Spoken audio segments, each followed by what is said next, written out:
The morning dawned as bright and chipper as a squirrel on espresso, but in the quiet cul-de-sac of Honeysuckle Lane, chaos simmered like Mrs. Peabody's prize-winning chili.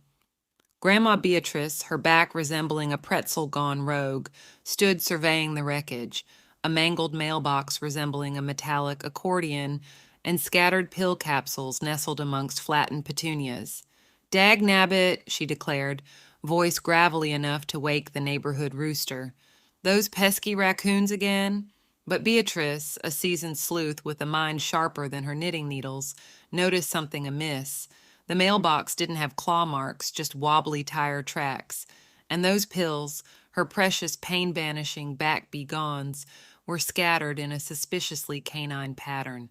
Then she spotted it, a tuft of white fur caught on the mangled metal.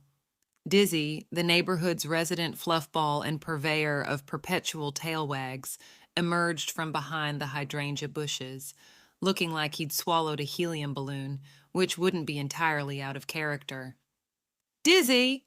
Beatrice boomed, her voice enough to send a squirrel into orbit. Did you do this? Dizzy, ever the diplomat, responded with a pathetic whimper and a head tilt so dramatic it would make Shakespeare weep. But Beatrice wasn't buying it. Armed with a box of catnip treats, Dizzy's Achilles heel, and a detective's cunning, Beatrice interrogated the furry suspect. Each treat elicited a frantic wag and a pleading look, but no confession. Beatrice sighed. Bribery had failed. Time for unorthodox methods. She donned her gardening gloves, grabbed a trowel, and started digging, much to Dizzy's amusement. Suddenly, her trowel clanged against something metal. There, buried beneath a layer of petunias and earthworms, lay the missing package containing her back-begones.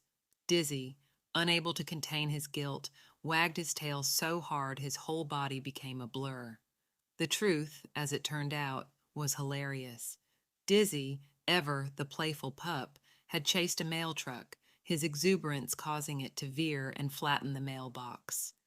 In the ensuing tumble, the back-begone's package escaped, sending Dizzy on a pill-snatching spree fueled by curiosity and a mischievous glint in his eye. The case of the flattened mailbox and pilfered pills was solved, with Dizzy receiving a stern lecture and a lifetime banishment from chasing mail trucks.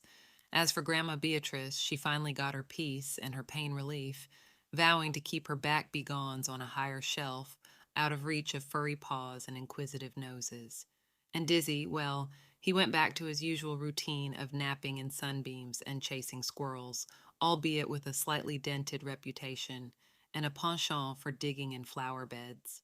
After all, a good mystery deserves a reward, even if it's just the thrill of the chase and a box of delicious catnip treats.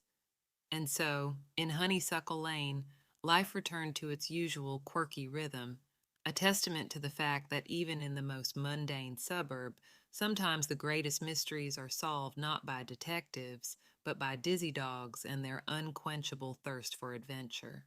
After all, who knew a flattened mailbox could lead to such a hilarious tale, pun intended?